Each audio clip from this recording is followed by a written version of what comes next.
So in as much as we have ideas, what about the back-end architecture? Yeah, thank you. And Honorable Chief Minister, thank you very much, both for inviting us here, but also for the vision you're sharing. I'm very excited by this idea because as I was sharing this idea with my colleagues around the world, they got excited too, and they said, look, if this works, it's a model not just for other Indian states, it's a model for the world, right? So I think it's excellent, and let's talk about what could go wrong. So what I wanted to share was, I'll be a bit provocative. The word entrepreneurship can lead people to think about risk-taking, can conjure up images of Silicon Valley. But really what I think we are talking about here is how do we create enabled financial independence, enabled entrepreneurship. And I think it's extremely important. I'll give you an example. So I was born and brought up in India, then I moved to Singapore, and then I live in Sydney right now. And if I look at the way in which the Singaporean government has approached innovation versus the way in which the Sydney government, Australian government's approached innovation, the Australian government said, we have $1 billion, does anybody have a good idea? What the Singaporean government said was, we have these 5 problems. I have $1 billion to spend on them. Does anybody have solutions for these problems? See, now this is a very important distinction. It is how do we build a system from demand side rather than supply side. Yes, we all want to train the people, we want to lower the barriers for setting up a company, all of that is absolutely right. But the last thing you want to do is create overcapacity at that scale. The last thing you want to do is have people build stuff where they can't find customers. So I would almost say that the opportunity for Andhra Pradesh is to say, which opportunity sets do we want to create value systems around, and how are we going to enable those value systems in the form of shared manufacturing facilities, distribution platforms, anchor clients, pre-approved credit lines for this type of business. I'll just end with one other example. So everybody knows Grameen and how successful it's been. Most people don't know it's not been successful in every market. And if I look at Grameen in most developed markets, Grameen Bank was launched in Australia. It had to wind down. It did not succeed. Why? Because in developed markets, people know I need to get a goat, I need to get a cow, and then once I get a goat or cow, I join a cooperative and I know how so their business model is clear to them. In Australia, they were giving funding without a clear business model. People didn't know what to do with it. So again, if you start demand back and you start saying these are the opportunities that we want to own and create the systems that people can then step into, I think that's a far more powerful way to what we're calling one family, one entrepreneur, what I'm reading as one family, every family financial independence. And I think it's a really powerful idea and one which can be a role model for the world. Mr. Naidu, how will you implement all of these ideas, assuming you accept all of them? First of all, I'm requesting all of them be partners with us. That is first step. So that continuous dialogue, their strengths, their organizational skills, everything we can imbibe here. As a matter of fact, as you rightly mentioned, different views you expressed. Long back around 1995, when I started IT, our madam is aware, Infosys, all these things. Nilkani has given a big gift for India, that is Aadhaar, UAID. That is the biggest contribution from him. That is a game changer even today. At the time I promoted IT, there is no clue. All over the world I went. Finally, I brought IT companies. I started engineering colleges.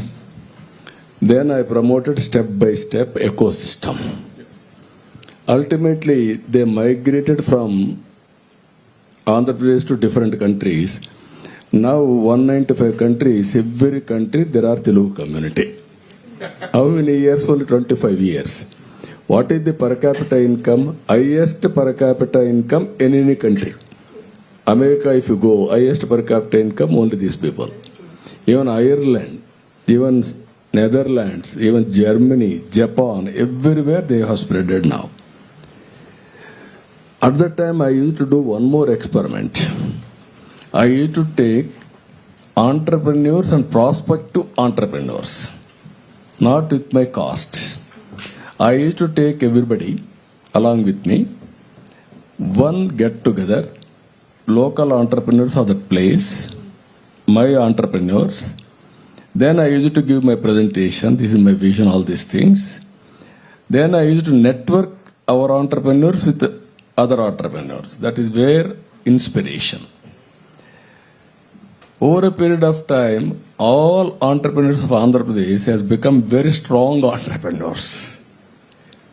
Talking each other, sometimes technology or otherwise knowing each other, collaborating, so many things happen. That is where second generation entrepreneurs are very strong from Andhra Pradesh, Telugu states, not other states. As he rightly mentioned, Sinha, somebody has to take lead. Then only it will be tested, you are successful or failure. You are not taking any risk. How can you be successful? Now that is where India is moving very fast now. I wanted to go for inclusive society.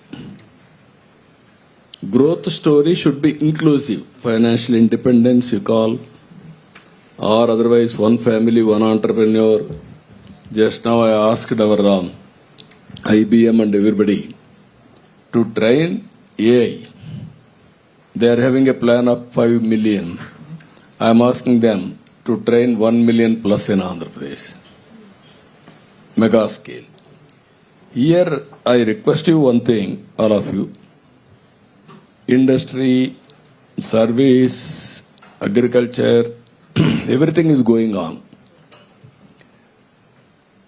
But value addition is missing. Product perfection is missing. How to bring all these activities in structured way, organized way, that is MSME, one family, one entrepreneur. No, in fact, sir, that that sort of moves right into my next question. Value addition is missing. How do we define value addition? In fact, Sonia, that was my next question for you, because how does Salesforce measure and define metrics which actually look at business resilience and long-term viability? What's working and what's not? How do you do that? Yeah, thank you.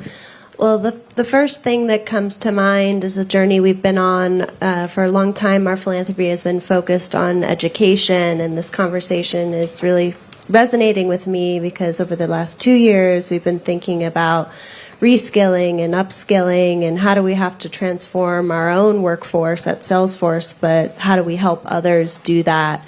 And so this idea of AI fluency, and if you Google Salesforce AI fluency, we just put out some thought leadership around what does that look like. And so I think that helps to kind of define some of the metrics of, how do you know when you've arrived? And I very much agree with my colleagues. It's a lifelong learning journey.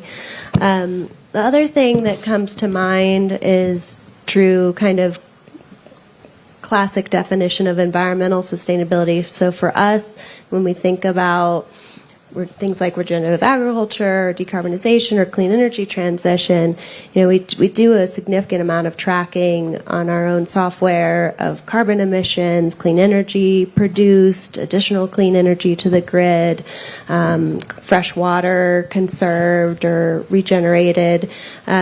So I think the good news is most tech companies are becoming much more sophisticated, and so are our investors, maybe most importantly, and our customers, in thinking about not only what are you delivering us from a technological outcomes perspective, but who's the company behind that and what are your practices, and really choosing to partner with companies and enterprises that are investing across the whole value chain, from sustainability, inclusive growth, human rights.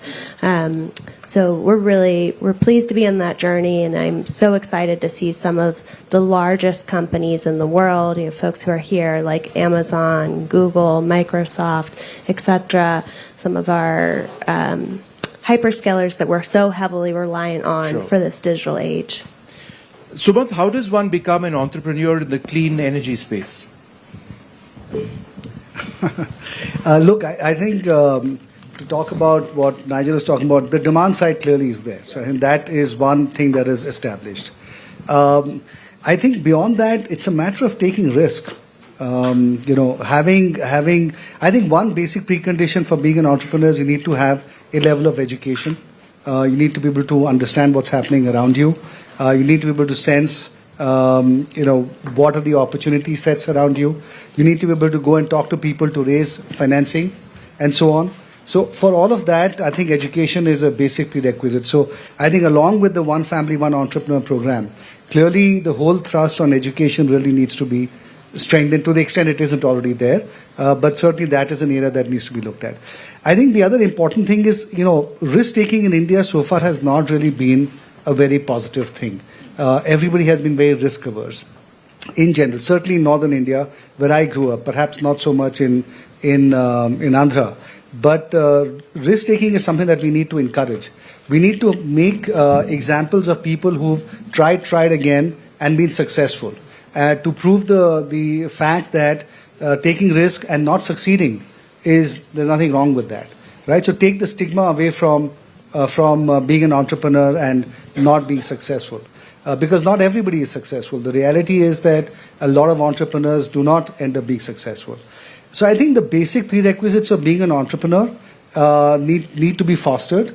Financing also, as I said, needs to be there. And then clean energy or any other sector for that matter, I think it doesn't matter. As long as you can sense what the opportunity is and are willing to take the risk of jumping out and taking advantage of it. I think that's the fundamental fact. Ms. Nilagani, when we speak about women's empowerment, it sometimes happens independent of where the power center lies in a deeply patriarchal society that we sort of live in. So my question is, when it comes to decision-making power, when it comes to asset ownership, and not just being treated as supplementary income in a household defined by men, how do you actually change mindsets?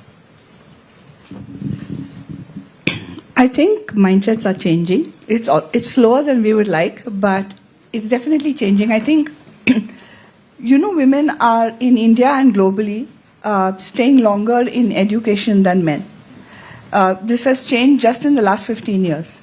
So also they can better see, thanks to much enabling state policy, I can only talk about India, both at the state level and at the union government level, there's been tremendous enabling policy for women. The self-help groups are just one of many, many examples. So I think in that sense, a woman who can bring economic dignity to her home automatically has a better voice. There are some exceptions, but so we do want the economic empowerment that Chris was also talking about, and which is one of their big flagship programs at the Gates Foundation.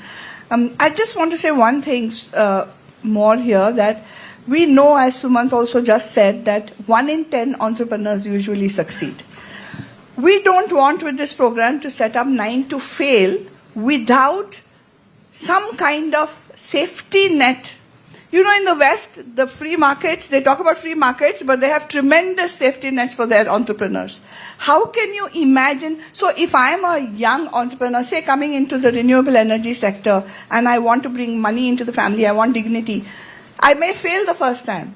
How will I have the courage to go to the second time and the second time like other entrepreneurial societies do? It's because there's a societal and a state safety net that you can rely on. So I think designing that safety net so that the 9 who may not succeed will be tempted to either go back or find, because of their experience, an opportunity maybe to get a job with the 10th successful entrepreneur. Because you need to see that upward mobility pathway, whether it's a woman or a man. So just a small caution on this, that in addition to one family, one entrepreneur, we need to define the safety nets so that, yes, there is risk appetite, but you don't have to take unnecessary risk, which will completely drop you off the deep end. Yeah. Mr. Andhra, final question to you before I come back to the Chief Minister. Regulatory frameworks also need to move to ensure that what we are talking about is a real enabler. And I'll give you a small example. I have a very, very small little business of my own, which my wife and I run in our part-time. It's in one of our hill states. And then we've come across regulation in that hill state which says that if you aren't a resident of that hill state, then you can't have this particular type of business. Despite the fact that I actually employ 2 or 3 people. And that really hurts. A small-time business person like me, I mean, it's not my primary job. But therefore, the question to you, I think, is important, that frameworks need to be the ultimate enablers. So if we're talking about grassroots and Andhra Pradesh, and perhaps India at a larger level, what's missing? Yeah. So if you look at the ingredients, there are several ingredients, but there is identity and trust. There is the ability to start and run a business, the ability to make secure payments and get credit. All of these are trust-building frameworks. Right now, even I looked at the various states in Australia and the rate tables. And one of the things, because Australia is a Commonwealth construct, every state has its own regulations. So if you operate between the states, it's actually very complicated. I know in the Indian context, setting up, because of some of my clients in the retail space, setting up a retail store has 40 approvals. So you can't expect people who are trying to keep their families going to go through that sort of opportunity. So the single window concept, the ability to leverage Aadhaar and the other concepts in order to streamline setting up. I think the way it's been characterized is people treat these small businesses as they're not just large businesses, but just at a smaller size. Sure. They can't handle that level of complexity, right? So we almost need to have contextual-based risk policies, right, which basically recognize what could go wrong if something happens here, and maybe we don't need to put all of that in place. So the policy structures are absolutely important. I would say at both ends of the business, I would call out, one, at the start of the business, and 2, the safe harbor clauses and the sandboxes that we create for failure. That doesn't create a moral hazard for people to take unnecessary risks. So if I were to design it, I would design it at those 2 ends as critical regulatory policies to put in place. Final word to you, sir. Lots of ideas over here, lots of hopes, certainly in Andhra Pradesh. How would you, in a sense, summarize the opportunities? Now, I'm very happy to hear so many opinions and also how to plan further. I'm exploring some ideas with the audience also and friends also here. Safety net is a must. We have to create how to create that safety net. One is we are having an impression out of 10, 9 will fail. First of all, we have to make it out to success rate is more. Yeah. That is number 1. That is where we are working, Ratan Tata Innovation Hub.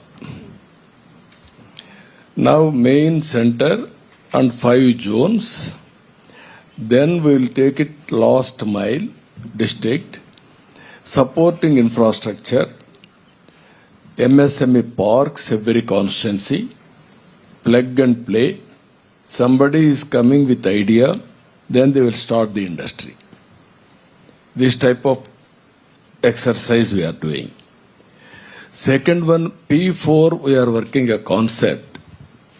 Public-private partnership, we are building roads, airports, everything. Now we are adding one more concept, public-private people's partnership. There, it is our responsibility to empower. You are doing as an NGO in a big way. So many people are contributing. Even CSR is available. Common man, Sinha has rightly mentioned, people are not in a position to select to become entrepreneurs. Not only entrepreneurs, we are all from middle class or below middle class. Over a period of time, we got an opportunity, we build our career step by step. Now we are talking in DAVOS, we are teaching good governance and also so many creative activities. What I wanted to tell, successful persons, society has given us this status. Why can't you pay back to the society? Adopt this type of families. Short term, medium term, long term, invest your time. What they need, they are not aware what is the right decision. Because of right time, they are unable to take decision. Suppose one person 10th class. Intermediate, he may not go. Then what parents will do? They will stop education. Then they will send him to the field work, labor. Then his life has gone. At that time, you can intervene for 3 years education. What type of education? Then you coach him. Then his life will be changed. Same thing, one entrepreneur, Sinha is an entrepreneur. Why can't he develop 100 or 200 MSMEs? Overall prospective, overall having potential. That is, once if you do, then they will compete with Sinha over a period of time. That is where I am thinking this type of activities we have to do. And ultimately, Blue Dot, as you rightly mentioned, madam, last year, International Women Day, I announced 1 lakh women entrepreneurs, micro or general entrepreneurs. We are completing now. This year, I want to announce 5 lakhs. That means 500,000.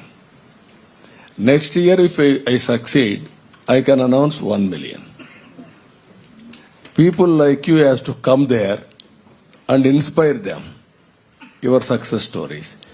This is where success will bring kick, then there will be more success. That is where I am doing this exercise. I am very happy all of you has given, even on the floor, you are having any doubts you can ask or you can give some ideas. We will adopt it, we will take to the logical. Why don't you speak a bit loudly? And Yeah, thank you very much, Honorable Chief Minister here. And I am really like the concept of family and one entrepreneur, and it's connecting to my personal life, where I started my career in 1998, and I was very much impressed about your initiations. And I started with 2,000 rupees salary, and when I was 18 years. So now I'm becoming an entrepreneur and given opportunity for almost 150 people, and we are working across the globe, and US and Europe and the UAE market, working with a smart government initiative. What I'm seeing is like the kind of initiatives you are taking now, it's really putting the foundation for the next 10 years. And I want to see even from the AP government or AP, like next generation Google, next generation Microsoft, or even so big what's your companies. question, specifically, your question? Yeah, my question is, we need, even the entrepreneurs are there, but succeeding that entrepreneurs is also very important, and also scaling that into a global market where it can give an opportunity to becoming a next generation organizations actually. So we need government support and also the organizations in industry Okay, and I think economic. I think I get what you're saying. Would you like to briefly answer that question? The backing of the government to Yeah, yeah. ensure there is success. No, this is not only backing, we are taking ownership, mentoring, encouraging, nurturing, bringing that ecosystem, everything we will do. One example I'm giving you. We are having 40 lakh Telugu community migrated from Andhra Pradesh to different countries. Now I am asking, wife and husband are employees. One has to start business. If you succeed, other will join. That is how we are promoting outside also this type of entrepreneurs.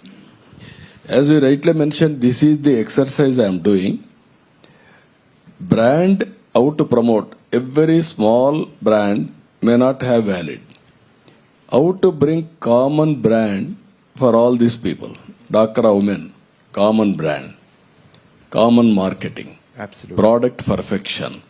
So that I can make it then easily to market, networking, global markets. And also brand is very strong. Then automatically I can put it all channels. Absolutely. Retail channels. Okay, everything. could you just pass the mic over here to this gentleman if you don't mind? Thank you so much. Just ask a question, please. Yes. Because I will be just reading Short the time. question. Honorable Chief Minister and all the dignitaries, good afternoon and welcome to DAVOS 2026. Myself, I'm Imtiaz Khalsika, an Indian born. I'm an entrepreneur in Dubai and this is our company 50 years. We have been operating in UAE, Dubai. I will come back to the question because it's related to the foreign Go ahead with the investment. question, sir. Yeah. The question is here, we are running a company in Dubai with more than 5,000 employees and we have a global partners around 250 countries across the globe. Being a foreign investor, I would like to know how Andhra Pradesh can help a foreign investor to have a one-shop window like I'm getting and enjoying in Dubai. Same thing we are working, speed of doing business, earlier ease of doing business. As you rightly mentioned, how to do single window. Aadhaar authentication. You need not go to any office. You will get all permissions automatically. Same thing, if you can come, we will work it out. All clearances across the table, immediately we are clearing. Thank you very much, sir. Okay, one or two other Hassle yeah. free, happily you can do business. You will be our guest. I will keep everything real time, even land, everything. No trouble for you. Thank you very much, sir. Okay, I'm sorry, we've completely out of time. And I'm sure there are many more questions. I'm sure the government would be very happy to answer them. But I think this is an important, a critical session. One family, one entrepreneur, reimagining grassroots enterprise for a new economic era. We've had so many ideas over here and so many solutions from the Chief Minister and the government. I'd like to thank you all very much for being with us.